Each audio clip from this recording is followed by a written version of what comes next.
Good afternoon, everybody, and welcome back to Red Eagle Politics. Make sure to like this video down below and subscribe to the channel if you are new. So, New Mexico, is there any concrete evidence that it actually exists? I don't know. I've never been there, but let's assume for the sake of this video that it actually does. We have Donald Trump losing to Joe Biden in the state by 100,000 votes. Although earlier in the campaign season, before the virus hit, we saw Donald Trump and his campaign, Brad Parscale, pouring money into New Mexico, a really bad investment at the time. Even if it may have seemed that it was going to be a little bit competitive, I really think that the resources should have been diverted to the swing states first before we go after long shots like New Mexico. And New Mexico is a state that, again, was Republican in the past, 2000, 2004, 2008, 2012, a vast 180. A lot of the Albuquerque area, Santa Fe, it's growing fast. I did this video on Georgia, Virginia, and Colorado. New Mexico arguably could have been included, but it's such a weird state to analyze. And technically, did it really trend too far to the left compared to the national environment? Not really. You take the third party out. Who knows what the result would have been in 2016? We have conflicting data on how third party voters would have voted back then for Trump or for Clinton. But that's beside the point. So why are we talking about New Mexico? It's a state that's not really that competitive. And even, in the special election there in early June, Republicans didn't have a good showing. Although, admittedly, they didn't try. They were outspent. And still, the Republican got roughly in line with what Trump got in that district in 2020. But you look at New Mexico, and there is a lot of data that's coming out. And Biden is an awful president for New Mexico. Am I saying that Biden's going to lose it if he runs for re-election? No. Am I saying that Harris is going to, lose it to Trump? No. I think the chance is greater than it was at the beginning of Biden's presidency, given on the actions he's taken. This doesn't even take into account his Biden-Ghazi moment in Afghanistan, leaving Americans there stranded, and then Americans are dying. It's a very sad sight to see, and Biden's approval is only going to go down even more. It's already in the mid-40s, but these polls were taken before that, and that's why I think it's important to analyze them, because you look at this from the New York Times. This was a poll that was conducted partially before the first Afghanistan blunder, but either way, it's not even just Biden, but also the governor there. Not too super approved of. Biden's at 47% approval in the state, 45 disapproved. Lujan Grisham is at 46 approved, 45 disapproved. Why is this important? I mean, they're technically above water, even though it's razor thin. PPP is one of the worst pollsters out there. It is super far left. It is the epitome of the election mafia. And looking at these polls are showing that Biden and Grisham are barely above water in PPP. It's not really a good look for the Democrats in New Mexico. News outlets locally were talking about this, saying that it's like, this isn't really a good look for Grisham or Biden. 46% approval, 47% approval for Biden. What did Biden exactly get in this state? He got, 54%. So that's a massive drop off from that. Disapproval, it's at 45, but a lot of undecideds. Do you really think the undecideds now are going to lean towards Biden, especially after what happened this past week? I really don't think so, but that's a little bit beside the point. But this is not the only poll that shows this. Civics, I have criticism of Civics, but even in Civics, Biden's at 43% in New Mexico, which is pretty astounding, honestly. 43% in New Mexico. Nationwide, it has him at 42%.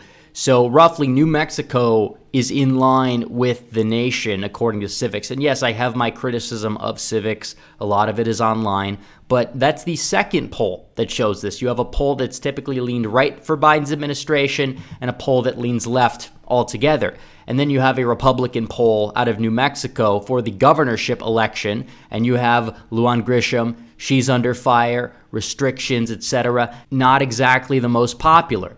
But you look at the gubernatorial election, you go down here. Republicans haven't really found their candidate yet. I think that Mark Ronchetti would probably be the guy to actually win this election, given the fact that he had a super close Senate election for New Mexico in 2020. And it kind of flew under the radar. And I really feel like if he was propped up a little bit more, then he actually possibly would have gotten even closer. But the guy literally lost by just 6 points to Ben Ray Lujan. that is a slimmer margin than the election in Maine and the election in Iowa, that many Democrat pundits actually expected both of those to be flips. To put that into perspective, and the polls are awful. They really are. And they continue to be awful. We don't even know what Biden's real approval rating is. If RCP has it at like 45, it's probably at 41, 42 at most. And that seems to be true. We're in for a red wave. How big is the wave? Not exactly sure. We can debate that. We can debate how big the red wave is going to be. But we are in for a big red wave. And New Mexico could actually see the gubernatorial race flip. The expert election mafia predictors still have it as likely or solid D. But looking down ballot, Signal, a Republican poll, has a generic Republican defeating Michelle Lujan Grisham. So either way, this is going to be a very close race. I'm not necessarily saying that one Republican internal poll proves really anything. But what we do know is that it's not the only poll that's backing this up. When you throw them in the aggregate and understand that there's right-leaning polls and left-leaning polls in the aggregate, it kind of begs the question, something might be going on in New Mexico. Why does New Mexico hate Biden so much? It can't just be because of the recent developments, right? Because this poll was done in July, and Biden's approval rating in the aggregate of the election mafia polls still had Biden well above 50% nationwide. But you look at, there's three factors here, and I want to talk about them all. First of all, you have oil and gas. Biden essentially cut down the pipeline. New Mexico has a lot of oil. It is a big industry in New Mexico. May not be as big as it is in a place like Texas, but it's still fairly large. And there are a lot of people there who were not very happy with the pipeline decision that Biden made, including Democrat leaders as well, that routinely went on and trashed Biden. You could look at this article right here. I mean, public officials in New Mexico were calling out what basically is a fracking ban in many ways. And even the aforementioned Governor Grisham has been talking about the fact that it's important that they diversify the energy portfolio. What exactly do you think that means when they say diversify the energy portfolio? They specifically are talking about phasing out oil, natural gas, to a lesser extent coal, and replacing it with wind power and solar energy. Now, some of that is understandable. Obviously, you want some solar panels down there where the sun is shining for 200 days out of the year because it's effective and it can be relatively efficient. And maybe we could potentially coat a border wall with solar panels, and you could secure the border, and you could get more energy and electricity at the same time. But at the same time, you can't make your entire economy and your entire energy sector revolving around something as new and unproven as solar energy.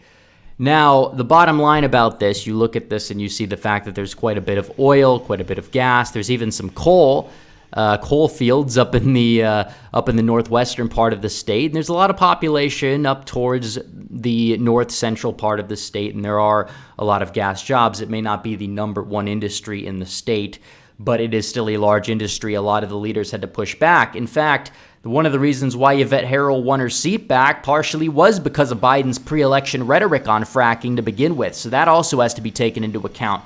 But also, there's another factor. It's not exactly to do with the economy. Well, it actually does have to do with the economy in part, but that's more of a secondary effect from it. But it is the border crisis. And this month, we see a record amount of migrant encounters at the U.S.-Mexico border. Now, a lot of this is in South Texas. It is true. South Texas is ground zero for the border crisis. Does not mean that Arizona, California, and New Mexico are also not seeing problems, because they absolutely are. And these people are coming from Mexico. What states border Mexico? Texas, New Mexico, Arizona, California. California, forget about it. Obviously, there's going to be a close recall election. I still expect Newsom to hold on, even if it is by a very razor-thin margin. But Arizona, Texas, to a lesser extent, New Mexico, these are competitive states. Obviously, New Mexico is not super competitive, but it could be. Texas is not really that competitive, even though it's gotten closer in recent years. And Arizona, however, could be the new battleground state in this country. But New Mexico, when you look at Biden's approval rating tanking, this is easily part of it. Even the Hispanic groups down at the border. Obviously, you have your immigration activists that want amnesty within the Latino community, but you also do have a lot of people who are either apathetic and they don't exactly like this massive surge to the border. They were fine with the Remain in Mexico policy. I think that, if anything, helped Trump a lot with Hispanics. And now the court is actually going to reinstate that in part, which is a good thing. But either way, Biden owns this border crisis. It has nothing to do with Donald Trump, really. Donald Trump had a mini border crisis during his presidency. He initiated the Remain in Mexico policy. It went down. Biden essentially incentivized people to come in. He said, yeah, you guys need to come to the border. He got rid of Remain in Mexico. Now he's kind of reinstating it a little bit, but that's a little bit beside the point. But either way, the border crisis does not help out the Democrats in New Mexico, especially even among Hispanic voters.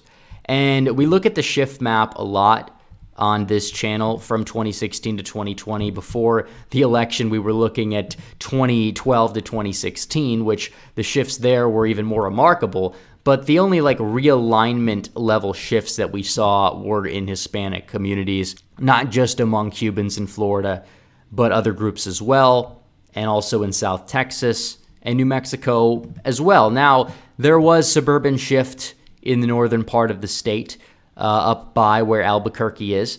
But could Democrats be maxing themselves out a little bit there for now? And could Hispanics there start trending to the right more than whites there are trending to the left? Quite possibly, yes.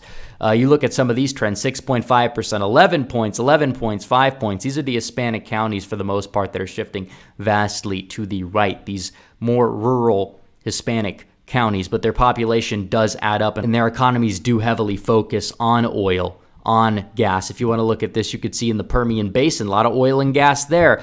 Those are the counties that shifted vastly to the right. They have quite a large Hispanic population there as well, and you saw that shift. So this is only going to continue in the Hispanic community until further notice. Obviously, until further notice. We'll see when the further notice is. I mean, even in that special election, that was awful for Republicans, they still did a little bit better in the Hispanic precincts compared to Trump, at least. Maybe not to the Republican that outperformed Trump, but still, I think it's important to look at this and analyze. You have a Hispanic trend that potentially could continue to the point where New Mexico could be a little bit more competitive. I think it may be turning a corner a little bit, at least for now. Not saying it's going to be a red state, but something weird is going on. Joe Biden's approval rating dipping, MLG's approval rating, the governor dipping as well. So this could be a competitive state in the governorship level and maybe the congressional races if the red wave is big enough and if they potentially change the map around and decide that it's a great idea to make 3 blue seats. They're not super blue. Republicans could end up taking 1 or 2 of those, catching the Democrats off guard, but we'll have to see. But as always, guys, thanks for watching this video. Please like this video down below, comment down below, and subscribe to the channel. Hit the bell for notifications so you never miss another video. Follow me on social media. The links are all in the description below. As always, guys, thanks for watching. Red Eagle out.